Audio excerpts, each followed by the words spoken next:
जय हिंद दोस्तों। स्वागत है आप सभी का एकमात्र स्टडी प्लेटफॉर्म अपना 91 पर। दोस्तों आज मैं आप लोगों के बीच रुक्मणी प्रकाशन का प्लेटफॉर्म का जो नवीन सर द्वारा बनाया गया सेट है, सेट प्रैक्टिस बिहार पुलिस री एग्जाम के लिए, जो कि नए सिलेबस पे आधारित है, वो सेट 1 करवाने वाला हूँ। ठीक है दोस्तों, मैं सेट 1 से लेकर के और 20 तक टोटल इस चैनल पे करवाऊंगा। ठीक है, यदि अभी तक आप लोग प्रैक्टिस सेट नहीं लगाए हैं तो मेरे चैनल से जुड़ जाइए। मैं 1 से लेकर के और 20 तक टोटल सेट प्रैक्टिस इस चैनल पे करवाऊंगा आप लोगों को। ठीक है, तो अभी तक मेरे वीडियो को लाइक नहीं किए तो लाइक कर दीजिए और चैनल को सब्सक्राइब कर लीजिए और जुड़ जाइए। ठीक है, चलिए स्टार्ट करते हैं। दोस्तों सेट प्रैक्टिस बहुत मायने रखता है। ठीक है, अभी तक आप लोग नहीं लगाए हैं तो खुद से सेट प्रैक्टिस लगाना स्टार्ट कर दीजिए, या किसी के वीडियो को थ्रू आप सेट प्रैक्टिस लगाना स्टार्ट कर दीजिए। ठीक है, चलिए पहले नंबर क्वेश्चन की ओर बढ़ते हैं। पंचायती राज प्रणाली किस सूची में है? ठीक है, पंचायती राज प्रणाली किस सूची में है? तो पंचायती राज प्रणाली जो है यहाँ पे राज सूची के अंतर्गत आता है। ठीक है, चलिए देखिए दोस्तों, विषयों को वितरण के आधार पे यहाँ पे 3 सूचियों में बांटा गया है। ठीक है, कितनी सूची में बांटा गया? 3 सूची में। एक तो राज सूची, संघ सूची और समवर्ती सूची। राज सूची होता है जिसपे सिर्फ राज कानून बना सकते हैं। केंद्र सूची होती है उस पे, या संघ सूची उसी को बोलते हैं जिसपे सिर्फ केंद्र कानून बना सकता है। और समवर्ती सूची का मतलब होता है जिसपे केंद्र और राज्य दोनों मिलकर कानून बना सके, और ये केंद्र की ओर झुका होती है। यानी कि यदि ऐसा परिस्थिति आ जाए तो केंद्र बोलेंगे वही उसका मायने होगा। ठीक है, चलिए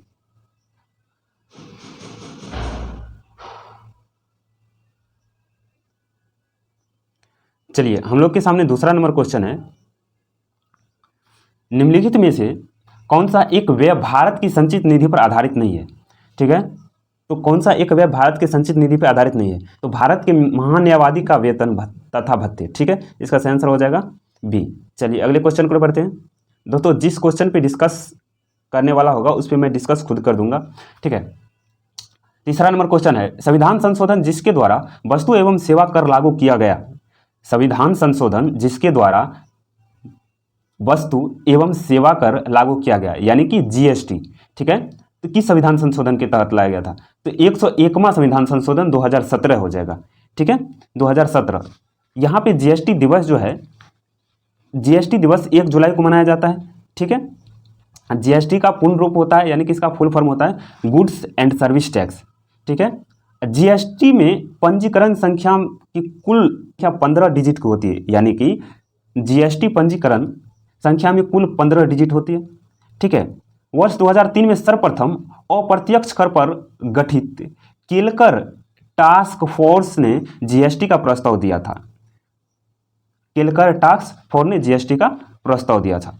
ठीक है, चलिए अगले क्वेश्चन को बढ़ते हैं। इसका सही आंसर हो जाएगा 101वां 2017। ठीक है, चलिए हम लोग के सामने चौथा नंबर क्वेश्चन है।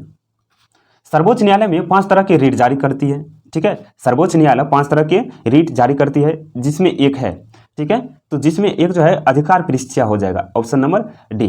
दोस्तों सर्वोच्च न्यायालय 5 तरह का जो रीट जारी करता है, ठीक है, उसमें जो है एक अधिकार परीक्षा है। ठीक है, 5 तरह का पहला नंबर हो जाएगा यहाँ पे बंदी प्रत्यक्षीकरण, जो 5 तरह का रीट होता है। दूसरा परमादेश, तीसरा प्रतिषेध, और चौथा उत्प्रेषण, और 5वां अधिकार परीक्षा। ठीक है, संविधान के अनुच्छेद 32 के तहत सर्वोच्च न्यायालय में रीट जारी किया जाता है। ठीक है, और अनुच्छेद 226 के तहत उच्च न्यायालय 5 प्रकार का रीट जारी कर सकता है। ठीक है, चलिए अगले क्वेश्चन को बढ़ते हैं। हम लोग के सामने 5वां नंबर क्वेश्चन है, भारतीय संविधान का अनुच्छेद 149 डैश से संबंधित है। तो भारतीय संविधान का अनुच्छेद 149 भारत के नियंत्रण एवं महालेखन परीक्षक के कर्तव्य एवं शक्तियां से संबंधित है। ठीक है, तो इसका सही आंसर हो जाएगा ऑप्शन नंबर ए। ठीक है दोस्तों, कैग यानी कि भारत के नियंत्रण एवं महालेखक परीक्षक कैग, ये 148 से 151 तक इसका जो है चर्चा है, अनुच्छेद 148 से 151 तक। ठीक है, भारत के प्रथम नियंत्रण एवं महालेखक यानी कि भारत के प्रथम कैग जो है वी नरहरि राव। ठीक है, वी नरहरि राव थे। चलिए अगले क्वेश्चन को, कैग का कार्यकाल जो होता है 6 वर्ष या अधिकतम 65 वर्ष आयु तक होता है। ठीक है, और वर्तमान में कौन है कैग? तो वर्तमान में जो है गिरीश चंद्र मुर्मू है। ठीक है, गिरीश चंद्र मुर्मू। चलिए अगले क्वेश्चन को बढ़ते हैं। हम लोग के सामने छठा नंबर क्वेश्चन है, डेबिट कार्ड और क्रेडिट कार्ड में क्या अंतर है?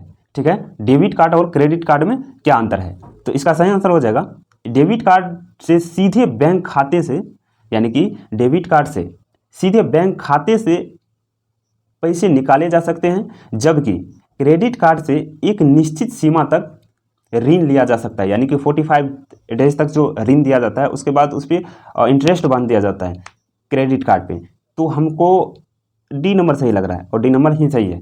ठीक है, चलिए अगले क्वेश्चन को बढ़ते हैं।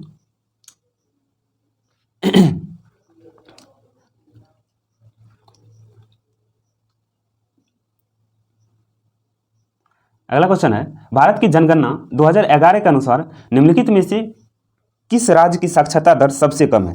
ठीक है, भारत की जनगणना 2011 के अनुसार निम्नलिखित में से किस राज्य की साक्षरता दर सबसे कम है? तो निम्नलिखित में से सबसे कम किसका हो जाएगा? जो नीचे दिया गया है। ठीक है, तो इसका सही आंसर हो जाएगा option number C, Tripura. Tripura का जो है सबसे साक्षरता दर कम है। ठीक है दोस्तों, यहाँ पे 2011 के जनगणना के अनुसार केरल का सर्वाधिक साक्षरता दर, भारत में सब सर्वाधिक साक्षरता दर किसका? केरल का 93.91%। ठीक है, उसके बाद मिजोरम का साक्षरता दर 91.31%। ठीक है, दूसरा राज्य है वो। और यहाँ पे गोवा का साक्षरता दर हो जाएगा 88.70। ठीक है, जबकि त्रिपुरा का साक्षरता दर 87.22 है। ठीक है, चलिए अगले क्वेश्चन को बढ़ते हैं।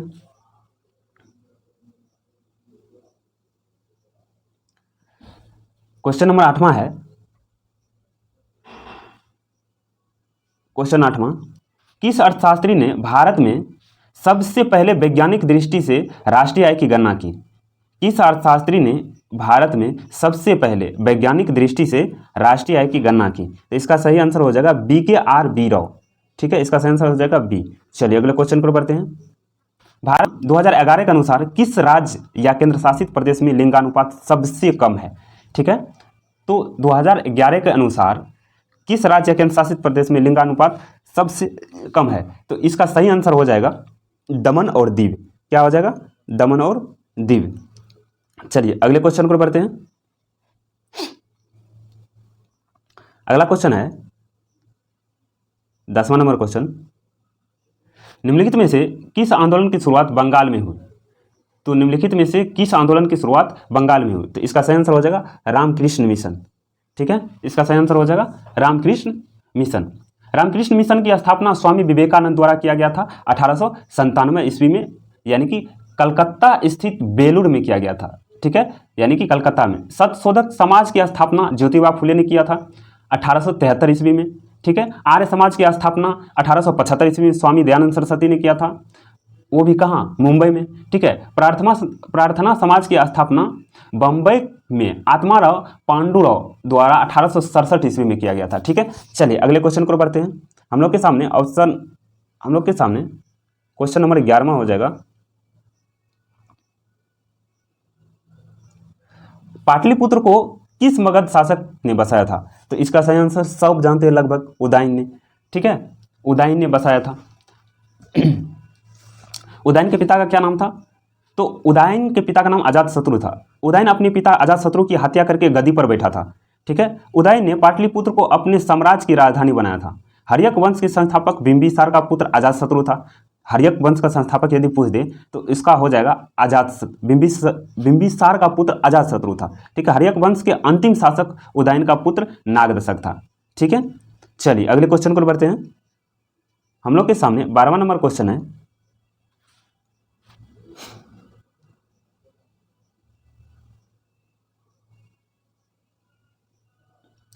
आधुनिक भारत के इतिहास में सहायक संधि की शुरुआत किसने की थी? तो यहाँ पे हो जाएगा लॉर्ड वेलेस्ली। ठीक है, सहायक संधि का स्टार्ट जो है लॉर्ड वेलेस्ली के द्वारा ही किया गया था। सहायक संधि पर हैदराबाद के निजाम द्वारा 1798 ईस्वी में पहली सहायक संधि को स्वीकार कर हस्ताक्षर किया गया। ठीक है, पहली यानी कि सर्वप्रथम जो है कौन एक्सेप्ट किया था? तो यहाँ हैदराबाद हो जाएगा, यानी कि हैदराबाद के निजाम। ठीक है। तो सहायक संधि वाले राज्य यानी कि जो सहायक संधि एक्सेप्ट किए थे, हैदराबाद, मैसूर, तंजौर, अवध और मराठा शामिल है। ठीक है, चलिए अगले क्वेश्चन पर बढ़ते हैं। हम लोग के सामने 13वां नंबर क्वेश्चन है, सप्तवर्षीय युद्ध किन दो देशों के बीच हुआ? तो सप्तवर्षीय युद्ध जो है फ्रांस एवं इंग्लैंड के बीच हुआ था, इंग्लैंड एंड फ्रांस के बीच। यहाँ पे फ्रांस की हार हो गई थी। ठीक है, सप्तवर्षीय युद्ध 1756 से 1763 के बीच लड़ा गया था। ठीक है, 100 साल का युद्ध किसे कहा जाता है? तो 100 साल का युद्ध जो है 1337 से 1453 ईस्वी के बीच इंग्लैंड के साम्राज्य यानी इंग्लैंड साम्राज्य के शासकों हाउस ऑफ वोलोइस और प्लाइंटेंजेंट के बीच फ्रांस पर नियंत्रण स्थापित करने हेतु किया गया था। ठीक है, नील नदी का युद्ध ब्रिटेन और फ्रांस के बीच 1798 ईस्वी में हुआ था। ठीक है, नील नदी का युद्ध कब हुआ था? तो 1798 ईस्वी में किसके किसके बीच हुआ था? तो ब्रिटेन एवं फ्रांस के बीच हुआ था। ठीक है, चलिए अगले क्वेश्चन पर बढ़ते हैं। दोस्तों हम लोग के सामने यहाँ पे हम लोग के सामने ये 14वां नंबर क्वेश्चन है। तो ये तो रीजनिंग का क्वेश्चन है, तो इसको छोड़ देते हैं दोस्तों, हम लोग आगे बढ़ते हैं। इसका सही आंसर हो जाएगा गुंजन, आप लोग बना लीजिएगा। सही आंसर हो जाएगा गुंजन, वैसे टाइम लग जाएगा। इसमें जो है 15वां नंबर का क्वेश्चन है, दिए गए आकृति का आयत की संख्या ज्ञात कीजिए। तो आयतों की संख्या यहाँ पे हो जाएगी 9, आयतों की संख्या 9 हो जाएगी। ठीक है, आप लोग कर लीजिएगा। यहाँ पे है 16वां नंबर क्वेश्चन, जो दिए गए पैटर्न का ध्यानपूर्वक अध्ययन कीजिए और विकल्पों में से उस संख्या का चयन कीजिए जिसमें प्रश्न चिन्ह के स्थान पर आ सकती है, मतलब जो प्रश्न चिन्ह के स्थान पर आ सकती है। तो इसका सही आंसर हो जाएगा ये 8 हो जाएगा। ठीक है, चलिए हम लोग के सामने अब इंग्लिश का आ गया। बोल रहा है select the option that can be used as a one word substitute for the given group of word. ठीक है, तो vertebrate animals that crawl on the ground। ठीक है, तो इसका सही आंसर क्या हो जाएगा? इसका सही आंसर हो जाएगा, देखिए vertebrate animals that crawl on the ground, यानी कि जो ग्राउंड पे क्या करते हैं? रेंगते हैं, रेंगने वाले। तो यहाँ पे रेपिटाइल हो जाएगा। ठीक है, जो रेंगते हैं, तो इसका आंसर सही हो जाएगा डी। चलिए अगले क्वेश्चन पर बढ़ते हैं। बोल रहा है सेलेक्ट द मोस्ट अप्रोप्रिएट सैनोनिज्म, यानी कि यहाँ पे समानार्थी शब्द बोल रहा है ऑफ द गिवन वर्ड। तो यहाँ पे एलिजेंट, एलिजेंट का समानार्थी शब्द सैनोनिम क्या होगा? ठीक है, तो इसका सही आंसर हो जाएगा ऑप्शन सी। क्या हो जाएगा? ऑप्शन सी हो जाएगा। एलिजेंट यानी कि ये एक एडजेक्टिव है, इसका मतलब होता है सुंदर। ठीक है, इसके कुछ सैनोनिम्स हैं, यानी कि ग्रेसफुल, रिफिन्ड, उसके बाद सोफिस्टिकेटेड, सोफिस्टिकेटेड। ठीक है, चलिए अगले क्वेश्चन पर बढ़ते हैं। हम लोग के सामने 19वां नंबर क्वेश्चन है select the most appropriate meaning of the given items. ठीक है, तो बॉटम लाइन। ठीक है, तो 19 नंबर का है बॉटम लाइन। तो बॉटम लाइन का हिंदी अर्थ अति महत्वपूर्ण तथ्य है, इसका हो जाएगा द मोस्ट इंपोर्टेंट फैक्ट। क्या हो जाएगा? The most important fact. इसका सही आंसर हो जाएगा बी। चलिए अगले क्वेश्चन पर बढ़ते हैं। 19वां नंबर, उसके बाद हम लोग के सामने 20वां नंबर क्वेश्चन आ जाएगा। बोल रहा है select the most appropriate option to fill in the blanks. It is very difficult for her to dash. ठीक है, it is very difficult for her to dash. तो इसका सही आंसर हो जाएगा ऑप्शन नंबर ए। इसका सही आंसर हो जाएगा ऑप्शन नंबर ए सीधा, कीप ए सेक्रेट। क्या हो जाएगा? Keep a secret. चलिए अगले क्वेश्चन पर बढ़ते हैं। हम लोग के सामने 21वां नंबर क्वेश्चन है select the most appropriate antonym of the given word, यानी कि ये उल्टा बोल रहा है। तो इनरिच, तो इनरिच का क्या हो जाएगा? तो इनरिच का हो जाएगा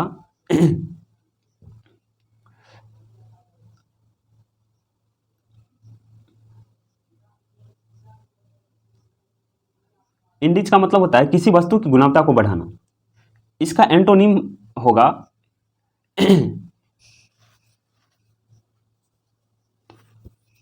इसका एंटोनिम होगा डेप्लीट, यानी कि खाली करना या कम कर देना।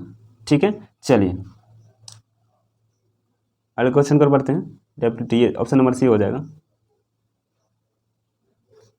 बोल रहा है 22वां नंबर question, select the option that express the given sentence in passive voice. तो इसका पेसिव वॉइस बनाना है। They have decorated the hall beautifully.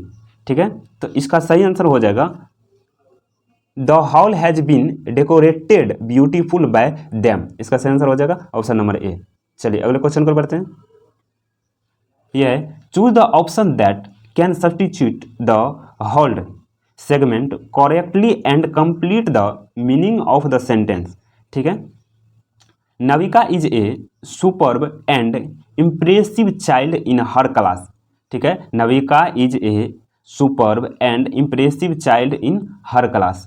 ठीक है, तो इसका सही आंसर क्या हो जाएगा ऑप्शन नंबर डी, यानी कि सुपर्ब मतलब टैलेंट, ब्रिलियंट हो जाएगा। ठीक है, सुपर एंड इम्प्रेसिव का मतलब होता है शानदार और प्रभावशाली। ठीक है, तो इसका सही आंसर क्या हो जाएगा ब्रिलियंट हो जाएगा। ठीक है, चलिए अगले क्वेश्चन हम लोग के सामने 24वां नंबर क्वेश्चन है। Select the most appropriate option to fill in the blanks when the patient recovered. When the यानी कि जब पेशेंट रिकवर्ड होती है तो he was death from the hospital, तो उसको हॉस्पिटल से डिस्चार्ज किया जाता है। ठीक है, मेरे हिसाब से ऑप्शन नंबर बी होना चाहिए। ठीक है, ऑप्शन नंबर क्या होना चाहिए बी।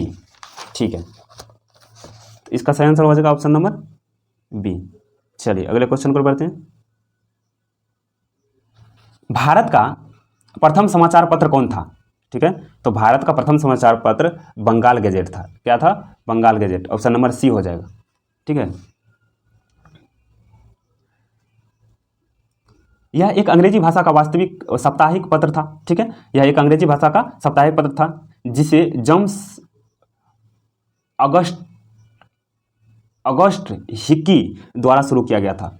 यानी कि ये जो साप्ताहिक पत्रिका था बंगाल गजेट, इसको सिर्फ दिमाग में रखिएगा, हिक्की द्वारा जो है क्या किया गया था, शुरू किया गया था। ठीक है, चलिए अगले क्वेश्चन को बढ़ते हैं।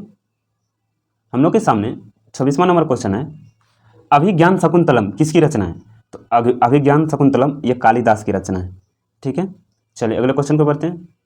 कृति का समानार्थी शब्द, यानी कि कृति का समानार्थी शब्द क्या हो जाएगा? कृति मतलब होता है रचना। इसका सही आंसर डी हो जाएगा। ठीक है, चलिए अगले क्वेश्चन पर बढ़ते हैं। जो मरने वाला हो वाक्य के लिए एक शब्द है, तो जो मरने वाला हो इस वाक्य के लिए एक शब्द हो जाएगा मरणासन। क्या हो जाएगा? मरणासन। Option number D. चलिए अगले क्वेश्चन पर बढ़ते हैं। हम लोगों के सामने 29वां नंबर क्वेश्चन है, प्रादेशिक शब्द में कौन सा प्रत्यय है? प्रादेशिक शब्द में कौन सा प्रत्यय है? तो इसका सही आंसर हो जाएगा, प्रत्यय बोल रहा है तो हर्षिका है, अक्को है, तो प्रादेश और इक, यानी कि बी नंबर। चलिए अगले क्वेश्चन पर बढ़ते हैं। इसमें स्त्रीलिंग शब्द कौन सा है? इसमें स्त्रीलिंग शब्द कौन सा है? तो इसका सही आंसर हो जाएगा रचना। क्या हो जाएगा? रचना। चलिए अगले क्वेश्चन पर बढ़ते हैं। एक सेकंड दोस्तों,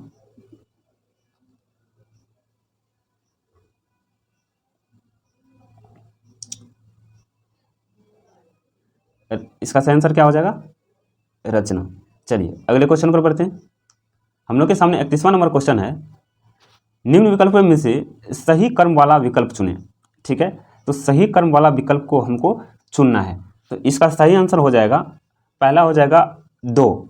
ठीक है, तो पहला दो किस में है? यानी कि उसने उद्यान को पहचान लिया। ठीक है, उसके बाद वह समझ गया कि वह कहाँ है। ठीक है, तीसरा नंबर हो जाएगा, तो दूसरा तीसरा वह समझ गया। उसके बाद चौथा नंबर है जो वह इलाहाबाद में ही तो था।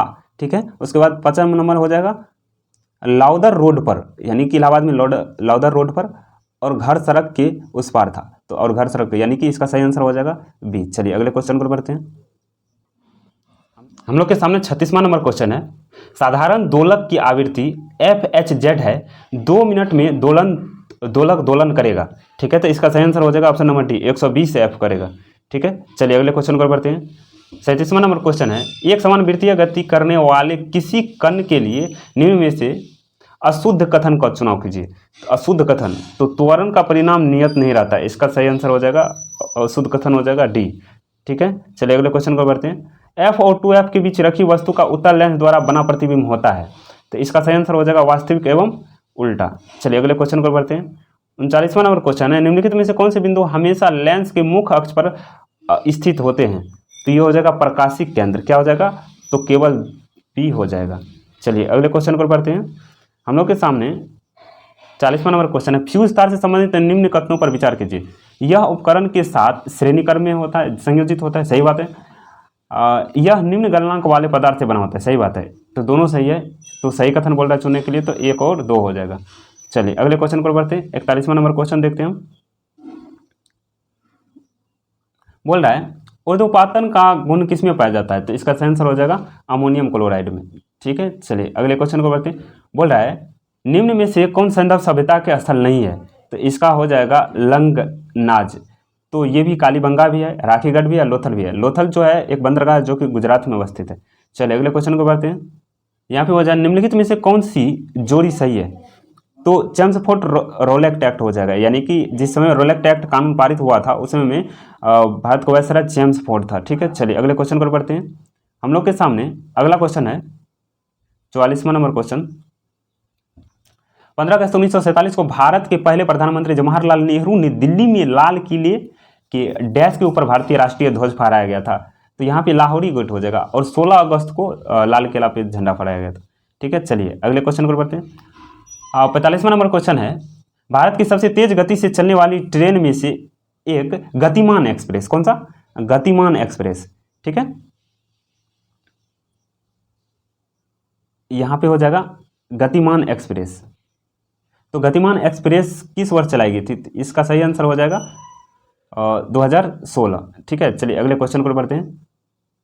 अगला क्वेश्चन है, लोकसभा के प्रथम अध्यक्ष, तो लोकसभा के प्रथम अध्यक्ष जीवी मावलंकर हो जाएगा।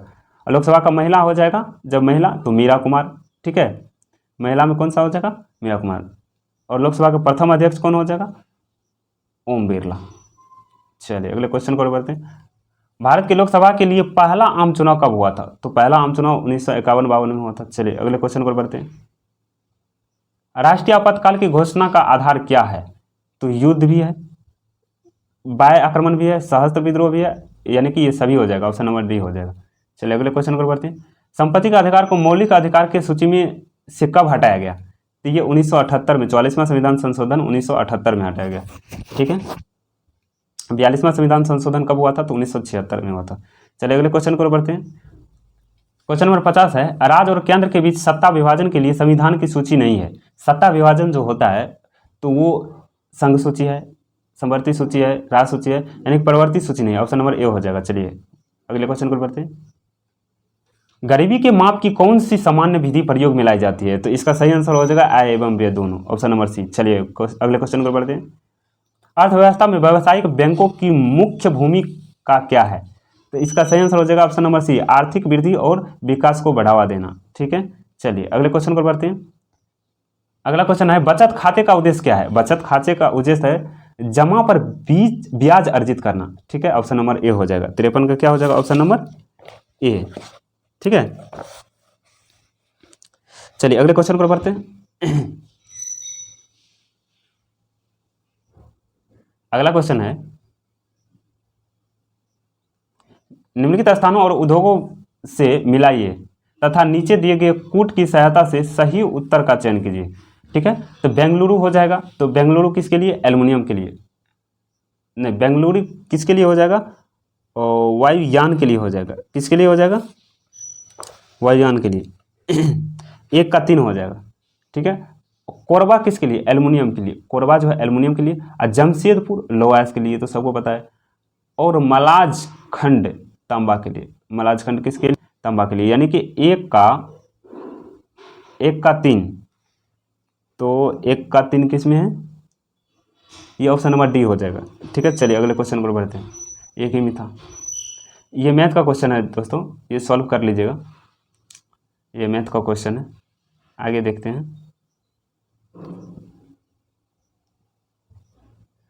कला केमिस्ट्री क्वेश्चन 63 नंबर आ गया। त्रिबंध वाले हाइड्रोकार्बन का सामान्य अणुसूत्र क्या होता है? तो त्रिबंध यानी कि अल्काइन को त्रिबंध वाले बोलते हैं, तो CnH2n-2 हो जाएगा, ऑप्शन नंबर डी हो जाएगा। 63 का ऑप्शन नंबर क्या हो जाएगा? डी हो जाएगा। ठीक है। एल्केन का सूत्र क्या होता है? तो CnH2n+2, तो CnH2n+2 ये एल्केन का हो गया। ठीक है। एल्कीन का क्या हो जाएगा? CnH2n हो जाएगा, तो एल्कीन का CnH2n, ये सी वाला एल्कीन का हो जाएगा। चलिए अगले क्वेश्चन पर बढ़ते। ये कौन सा था? 63 नंबर क्वेश्चन। ठीक है। अब हम आ जाएंगे 64वां नंबर क्वेश्चन पे।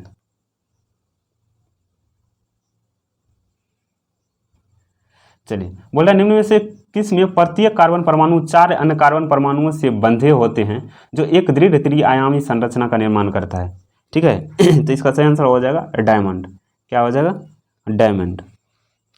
हीरा कार्बन का क्रिस्टलीय अपरूप है। हीरा जो यानी कि डायमंड कार्बन का क्रिस्टलीय अपरूप है। काले हीरे को बोट कहते हैं। काले हीरे को क्या कहते हैं? बोट कहते हैं। ठीक है। चलिए, धान के खेतों से भी मीथेन गैस निकलती है, यानी कि धान के खेत से कौन सी गैस निकलती है? Methane gas. यदि पूछ दिया धान के खेत से कौन सी गैस निकलती है, तो मीथेन मारिएगा। चलिए, किसको छोड़कर निम्नलिखित में सभी संघनन बहुलक है? तो यहाँ पे पॉलीकार्बोनेट को छोड़ करके, किसको छोड़ करके? पॉलीकार्बोनेट को छोड़ करके सब संघनन बहुलक है। चलिए अगले क्वेश्चन पर बढ़ते हैं। हम लोग के सामने 66वां नंबर क्वेश्चन है। उप सहसंयोजकता में निम्न में क्या होता है? उप सहसंयोजकता में निम्न में से क्या होता है? ठीक है। तो इसका सही आंसर हो जाएगा, एक परमाणु के इलेक्ट्रॉनों की दो परमाणुओं के मध्य साझेदारी होती है, ऑप्शन नंबर सी। चलिए अगले क्वेश्चन पर बढ़ते हैं। मैग्नीज का अयस्क होता है, यानी कि मैग्नीज का अयस्क है, तो पैरोल्यूसाइट हो जाएगा, ऑप्शन नंबर ए हो जाएगा। ठीक है। चलिए अगले क्वेश्चन पर बढ़ते हैं। 68वां नंबर क्वेश्चन है। नीचे दिए गए कथनों पर विचार कीजिए और सही उत्तर का चयन कीजिए। अधिकांश कार्बन यौगिक विद्युत के सुचालक होते हैं। अधिकांश कार्बन यौगिक विद्युत के सुचालक नहीं, गलत है, ये सुचालक नहीं होते अधिकांश। कार्बन यौगिक के अणुओं के बीच आकर्षण बल अधिक प्रबल नहीं होता, सही बात है, अधिक प्रबल नहीं होता, होता है लेकिन अधिक प्रबल नहीं होता है, तो केवल 2 सही होगा, ये ऑप्शन नंबर बी हो जाएगा। कौन सा हो जाएगा? Option B. चलिए अगले क्वेश्चन पर बढ़ते हैं। बोल रहा है द्विविस्थापन अभिक्रियाओं के बारे में निम्नलिखित में से कौन सा कथन सही है? द्विविस्थापन अभिक्रियाओं के बारे में निम्नलिखित में से कौन सा कथन सही है? ठीक है। तो इसका सही आंसर हो जाएगा ऑप्शन नंबर बी। क्या हो जाएगा? दो अभिकारकों के बीच आयनों का विनिमय, दो अभिकारकों के बीच आयनों का विनिमय। चलिए यहाँ पे 17वां नंबर क्वेश्चन है।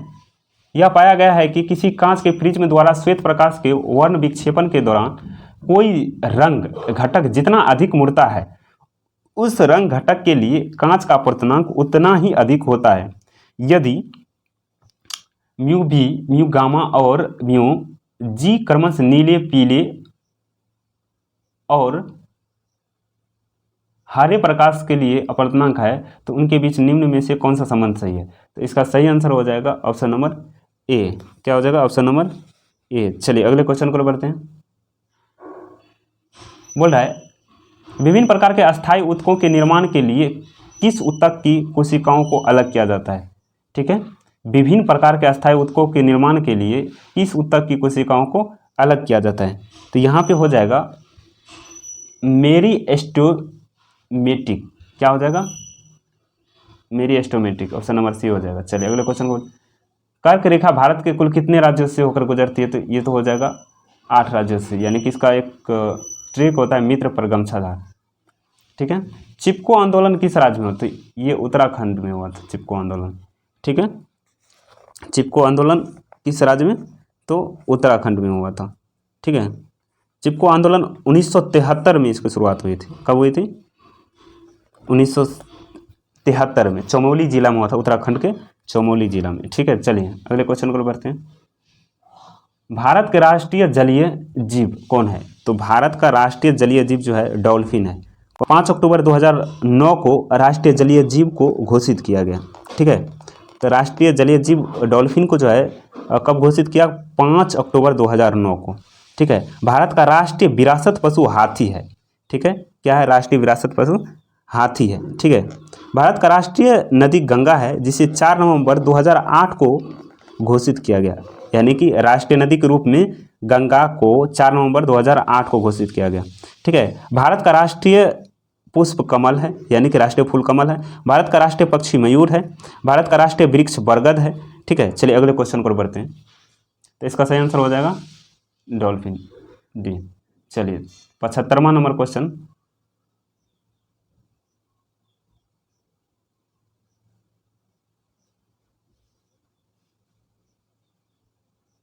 बोल रहा है म्यांमार के साथ भारत के किन राज्यों की सीमाएं मिलती है। तो म्यांमार के साथ जो है भारत के किन राज्यों की सीमा मिलती है, तो अरुणाचल प्रदेश, नागालैंड, मणिपुर और मिजोरम। ऑप्शन नंबर ए हो जाएगा।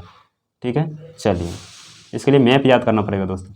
ऑपरेशन फ्लड किस क्षेत्र से जुड़ा है, तो ऑपरेशन फ्लड जो है यहाँ पे पशुपालन से है। किससे है? पशुपालन से। तो इसका सही आंसर हो जाएगा ऑप्शन डी। ठीक है।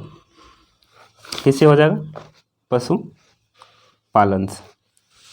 चलिए अगले क्वेश्चन पर बढ़ते हैं। कैमूर पठार किस लिए प्रसिद्ध है, तो ये चूना पत्थर के लिए प्रसिद्ध है कैमूर का पठार। चलिए अगले क्वेश्चन का सही सुमेलित नहीं है, तो यहाँ पे सही सुमेलित जो नहीं है वो 29 दिसंबर अंतर्राष्ट्रीय शिक्षा दिवस, ये सुमेलित नहीं है। समझ गए?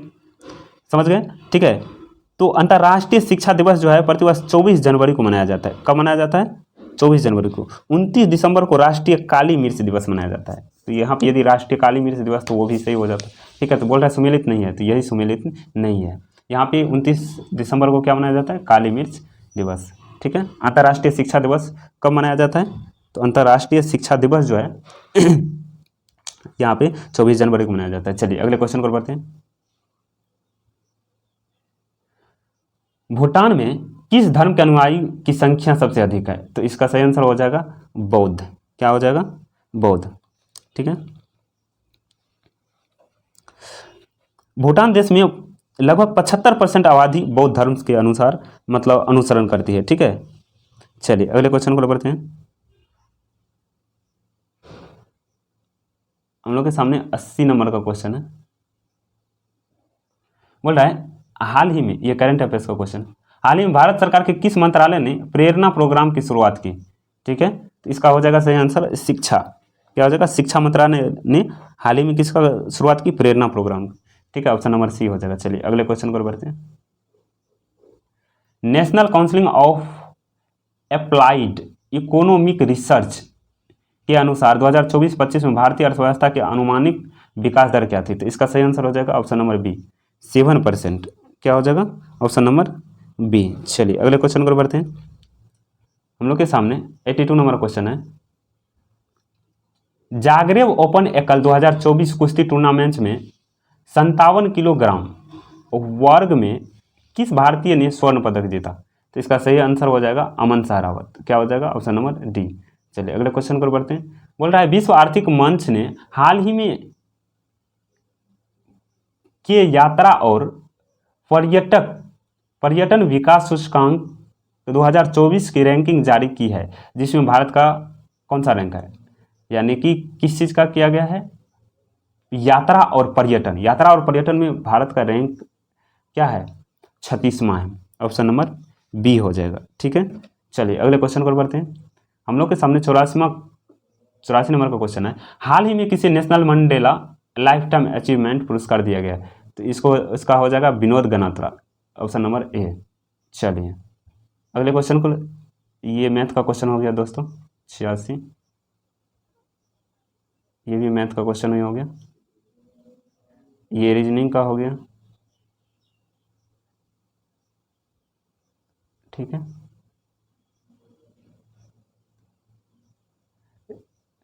बोल रहा है उस युग्म का चयन कीजिए जो नीचे दिए गए शब्दों में युग्म में एक में व्यक्त किए गए समान संबंध का सबसे अच्छा निरूपण करता है। समान संबंध को, तो यहाँ पे हो जाएगा चित्र परिचय नक्शा। नक्शा में चित्र होती और उसके बाद पाठ में शब्दावली, तो इसका क्या हो जाएगा? ये हो जाएगा। उसके बाद है 90 नंबर का क्वेश्चन, ये भी क्या है? पैटर्न को देख करके बनना हो जाएगा, तो इसका सही आंसर हो जाएगा 90 नंबर का सही आंसर, दिमाग लगाइए आप लोग। क्या हो जाएगा? तो इसका सही आंसर हो जाएगा डी हो जाएगा। ठीक है, सही आंसर डी होगा। वैसे भी आप इस तरह से भी दिमाग लगा सकते हैं, इसमें 1 2 3 4 5, 1 2 3 4, इसमें 1 2 3 4 5, 1 2 3 4 5, सब में 5 5 है, 1 2 3 4, इसमें भी 4, इसमें भी 4, तो 4 वाला आ जाएगा। ठीक है, और ये भी 91 नंबर का क्वेश्चन है, तो इसका सही आंसर 15 हो जाएगा। आप लोग हॉल कर लीजिएगा। ठीक है, ऑप्शन नंबर बी। चलिए 91, उसके बाद 92 नंबर का क्वेश्चन है। बोल रहा है मानव रक्त में सबसे बड़ी कणिकाएं कौन सी है? तो मानव रक्त में जो है सबसे बड़ी कणिकाएं श्वेत कोशिकाएं होती है। क्या? श्वेत होती है। ठीक है,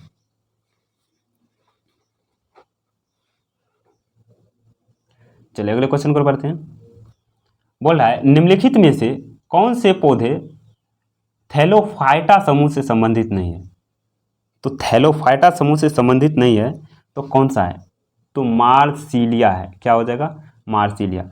तो थैलोफाइटा से संबंधित कौन कौन सा है? कारा है, कैलेडोफोरा है, यूलोथ्रिक्स है। ठीक है, लेकिन मार्सिलिया नहीं है। ठीक है, मार्सिलिया जो है टेरिडोफाइटा समूह का पौधा है। मार्सिलिया किसका है? टेरिडोफाइटा। चलिए अगले क्वेश्चन को पढ़ते हैं। बोल रहा है महाधमनी निम्न में से किस शीर्ष पर शुरू होती है? महाधमनी जो है निम्न में से किस शीर्ष पर शुरू होती है? तो बायां नीला हो जाएगा। क्या हो जाएगा इसका? बायां नीला। चलिए अगले क्वेश्चन को पढ़ते हैं। बोल रहा है 1943 में विटामिन के के आविष्कार के लिए किसको नोबेल पुरस्कार दिया गया था? तो विटामिन के लिए किसको नोबेल पुरस्कार दिया गया था? ठीक है, तो इसका सही आंसर हो जाएगा, इसका सही आंसर हो जाएगा doggy and dam. Doggy and dam. ठीक है, चलिए अगले क्वेश्चन को पढ़ते हैं। जंतु कोशिका में क्या नहीं पाया जाता है? तो जंतु कोशिका में सेलुलोज नहीं पाया जाता है। कौन सी नहीं पाया जाता है? सेलुलोज। चलिए